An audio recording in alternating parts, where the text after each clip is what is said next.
Transforme tes pépins en pépites, un podcast pour faire de chaque épreuve de ta vie une opportunité, une force. Écoute ici des témoignages inspirants, des partages, des outils pour plus d'épanouissement et de sérénité dans ton quotidien. On est parti pour un nouvel épisode de Transforme tes pépins en pépites. Et aujourd'hui, on accueille Laetitia. Donc Laetitia, elle va nous partager en moins de 5 minutes un outil précieux qui l'a aidé à avancer dans sa vie, qui l'a aidé à transformer sa vie pour aller vers plus d'épanouissement. Et comme d'habitude, eh bien, je t'invite à liker, à partager, à commenter ce podcast pour aider un maximum de personnes à améliorer leur qualité de vie. Donc on commence. Alors bonjour Laetitia, Bonjour Muriel. bienvenue sur ce podcast. Je suis ravie de t'accueillir parmi nous. Merci à toi de me recevoir. Avec grand plaisir. Écoute, je te propose déjà quand même de te présenter brièvement avant que tu puisses nous partager ton outil. C'est Laetitia. J'ai eu, disons qu'une grande vie en tant que salariée pendant près de 20 ans. Mhm. Et à un moment donné, voilà, je suis revenue sur ma vie, sur ce que j'aimais, ce que je voulais changer. Et du coup, en changeant de métier, j'ai changé d'environnement. Je suis partie de région parisienne pour m'installer, donc du coup, en bord de mer en Bretagne. Et aujourd'hui, j'ai 46 ans, 3 enfants, et je suis devenue coach Ikigai. Top. Donc ça a un lien, on va voir que dans ce que tu vas nous partager. Alors le challenge, hein, je te le rappelle, en moins de 5 minutes, l'idée c'est que tu répondes à mes questions de manière, on va dire, claire. Enfin, ce que tu as envie de partager aussi, toi, ce qui est important pour toi que les personnes, elles entendent et ce qui va pouvoir les aider à eux aussi utiliser dans leur quotidien cet outil. Alors, si tu es prête, on peut commencer. Allez, go! Donc, déjà, la première question, ça serait quel pépin tu as rencontré dans ta vie? Alors moi, en fait, ça a été un pépin physique. Je me suis retrouvée avec un point douloureux au niveau entre les omoplates. Et donc, il a fallu que je consulte. J'étais sous médicaments. Voilà, j'ai fait des séances kiné, ostéo. Je suis passée au radio, au scanner, jusqu'à ce qu'un médecin me reçoive et me dise qu'en fait, au niveau physique, tout était très bien, que mon dos me dise que tout était parfait. Mais Ouais. du coup, que c'était mon cerveau qui envoyait un message à mon corps pour dire là, faut arrêter. Voilà, il y en a trop, il en a marre, faut changer quelque chose. Pour mieux situer, c'était quand ça? Que c'était il y a 8 ans. Ok, il y a 8 ans. Donc, il y a 8 ans, tu as cette douleur entre les omoplates. Voilà, tu vas faire des consultations, j'entends, chez le médecin, etc. C'est quoi le déclic que tu as? C'est quoi la pépite qui va t'aider à traverser cette épreuve? Et ben, en fait, donc après avoir fait un scanner, donc et être reçu en privé par un médecin, donc j'avoue, je suis rentrée dans ma voiture, j'ai pleuré. Voilà. J'imagine. Donc, et Mm. là, en fait, je me suis rendu compte que non, je pouvais pas continuer comme ça. Alors, je savais ce qui avait à changer, notamment au niveau de mon métier et de l'environnement dans lequel je travaillais, mais également sur le fait que j'avais donc 3 enfants en bas âge qui étaient vraiment entre 5 et 1 an, et j'avais 3 heures de transport par jour. Enfin voilà, il y avait toute une addition de choses qui fait que mon corps allait pas tarder à lâcher. Et après, ça serait quoi l'outil qui t'a aidé justement à aller mieux, en fait, à aller vers cet épanouissement? Et ben en fait, moi j'avais passé un bilan de compétences quelques années avant, mais bon, sans changer quoi que ce soit, hein, je m'étais dit OK. Et en fait, j'ai repris ce bilan de compétences, mais en le reprenant, je me suis aperçue que il manquait quelque chose.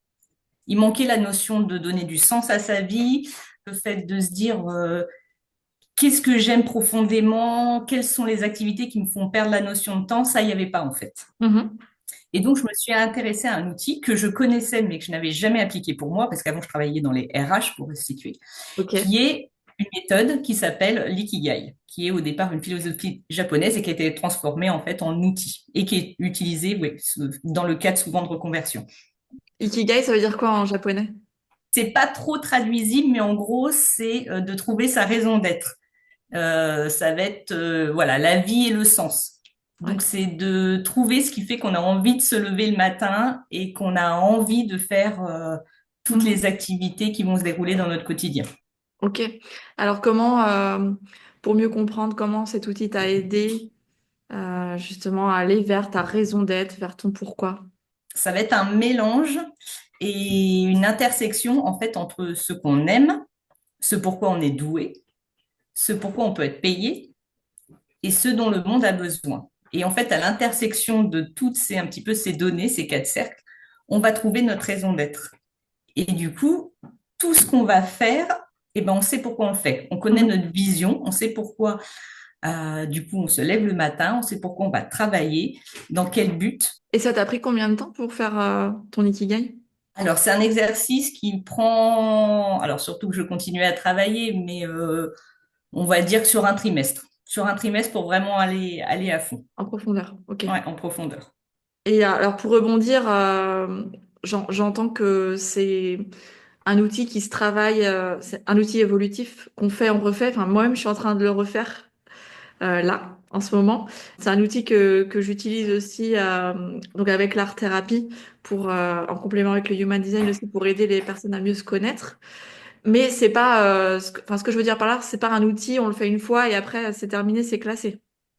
Ah non, pas du tout. Et en fait, je me suis rendu compte en le faisant plusieurs années après mon bilan de compétences que du coup, je n'étais plus, par exemple, alignée avec le bilan de compétences. Donc, ça a Ah. mis, en fait, oui, nos envies évoluent, notre environnement évolue, on évolue au niveau familial et tout ça, ça va rentrer en compte, du coup, dans notre ikigai. Et c'est pour ça que c'est intéressant de le faire à des étapes un peu clés de la vie. Mhm. Quand on a besoin, quand on est un peu perdu, voilà, quand on voit qu'on n'est pas complètement aligné, que ça va plus, que de le refaire, ça permet de remettre du sens et redonner une direction. Ah, donc à certains moments clés de la vie, ça serait genre quoi, des transitions, des Alors, changements.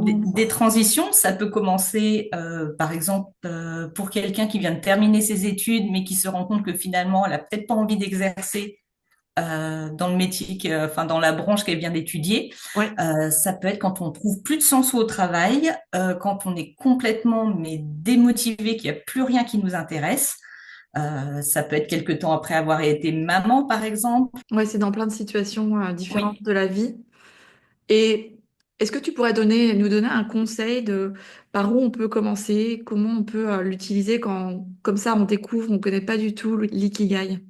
Alors, pour moi, le premier cercle vraiment qui va être socle, c'est de définir ce qu'on aime, mais ce qu'on aime vraiment. Oui.